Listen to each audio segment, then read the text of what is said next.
Degut al canvi climàtic, la temperatura als mars i oceans ha augmentat. Junt amb la contaminació, la sobrepesca i l'augment de turisme a les costes han fet que sigui necessari actuar per conservar els mars, els oceans i les costes. Quin paper té la ciència en tot això?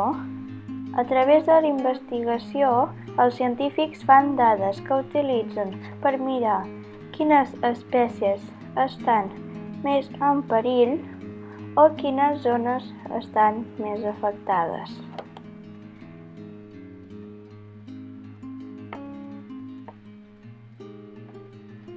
I dissenyar projectes per protegir-les, també per educar tant els polítics com la gent que té relació directa amb el mar o la costa, i aconsellar, per exemple, sobre com fer la pesca sostenible.